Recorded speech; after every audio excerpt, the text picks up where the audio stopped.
Hello everyone and welcome back to my channel. My name is Cheryl if you are new here, and I am here with a video. It has been too long.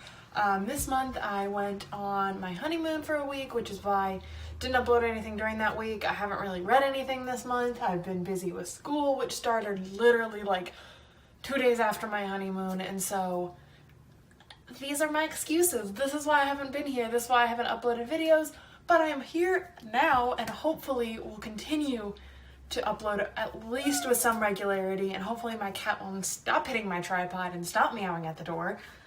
We're in a new filming location because I'm also moving soon, so I'm starting to pack up and move things around. So my normal filming location's kind of a hot mess.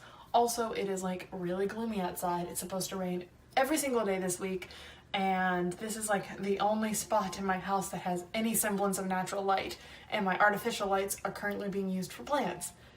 So I have like a lot of excuses here. But today we are here to do the no disclaimers book tag. Now I'm not sure who originally created this tag, but I will leave it down below. And this is kind of an old tag actually, but it has been going around BookTube again. Tags like this kind of resurface every once in a while. And yeah, so I've seen this with quite a few channels, or on quite a few channels. I don't know if I have been tagged. If you have tagged me, thank you. I'm doing it now. If you haven't tagged me, I'm still doing it because everyone is doing it currently. Yeah, without further ado, let's just get into this. So question number 1 is, what trope or tropes in a book annoy you the most? And have I made a video on the tropes that have annoyed me? I know I've done one of the pet peeves. But girl hate, like stupid, petty, like us versus them girl hate, is irritating as hell. What else? What else bothers me in books? I don't know if it's considered a trope, but I hate when like the main character finds out she's got these powers, or like she's the one to go defeat this big bad evil, and then does it really without training. Like they either say she has trained, or he, I guess, have trained, but they don't show it, or they don't acknowledge it, and then all of a sudden this person goes from like a mediocre everyday person to this big badass with absolutely no in between. That irritates me, and that happens a lot in like the Chosen One stories.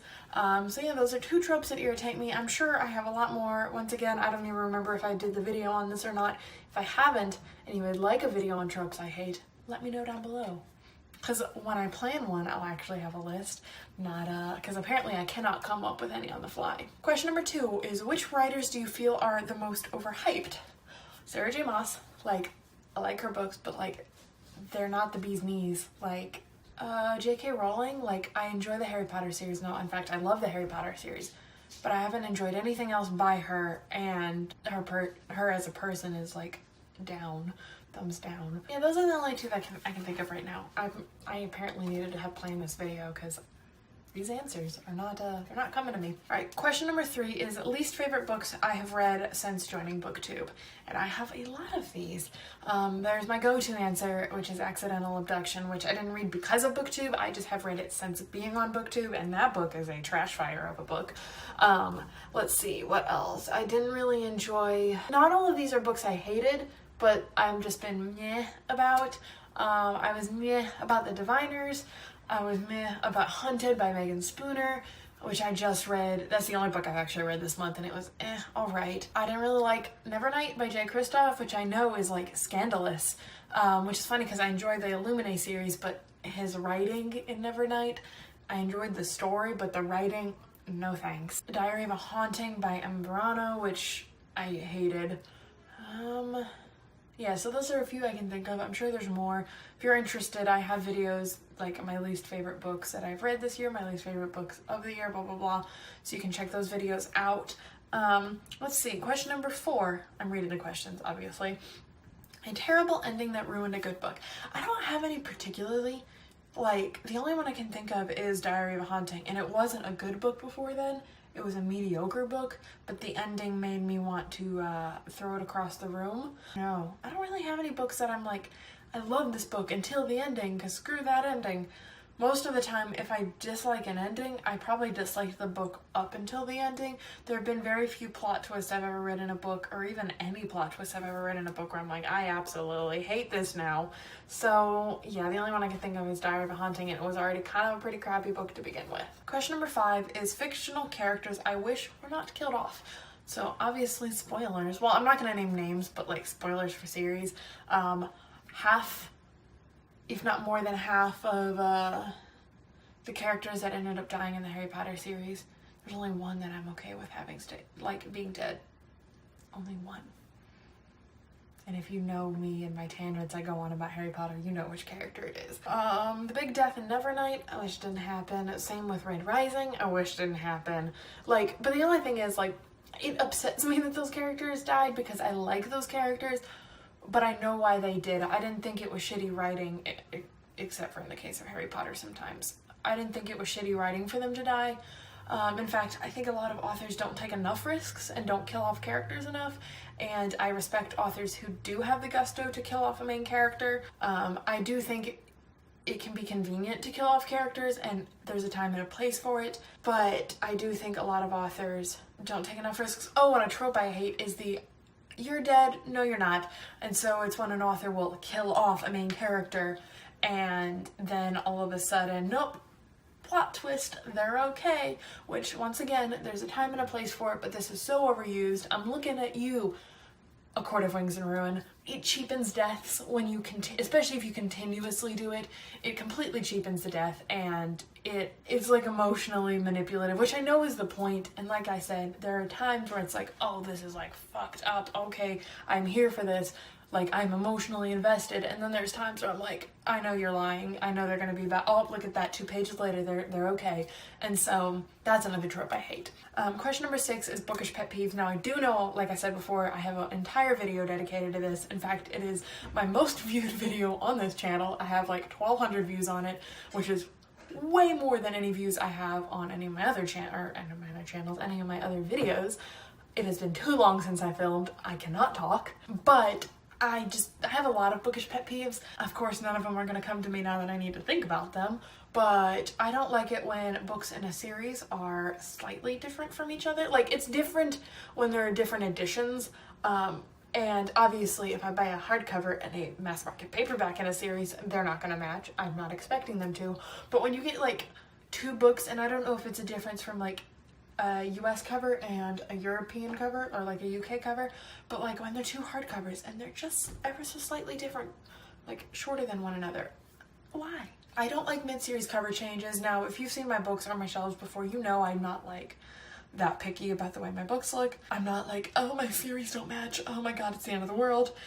Which, if you are, I'm sorry, that must be stressful. I don't really care about that, but when a series just continuously gets cover changes, especially if the covers don't look like the other ones did, then I'm like, what are we doing here? Like, what's the point of this? And I don't usually care enough to re-buy the original, like the first couple or the first one in the new edition. I don't care that much, which is, I know what they're probably trying to do is get more money out of me, but you girl don't care. I just think it's irritating. Super thin pages, I fucking hate super thin pages, especially if it's like an emotional or investing story. I'm like flipping through the pages and they're ripping on me and I'm not about it, and Milo, you moving my tripod again.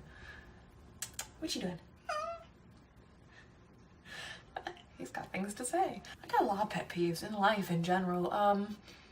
Is this a pet peeve? When people think they're better than other people for reading adult fiction but not YA. Like, get off your high horse, Carol. No one gives a shit. Those are a few. You can check out that video that I mentioned. Like I said, I have a lot, and I'm sure some of these are on that list already. Question number 7 is books that should have more recognition, and I say this book all the time in this series all the time, but it is the Wardstone Chronicles by Joseph Delaney. This is a YA, like late middle grade, early YA, at least in the beginning of the series that follows Tom Ward. He is the apprentice to the local spook. The spook is a man that makes things that go bump in the night disappear.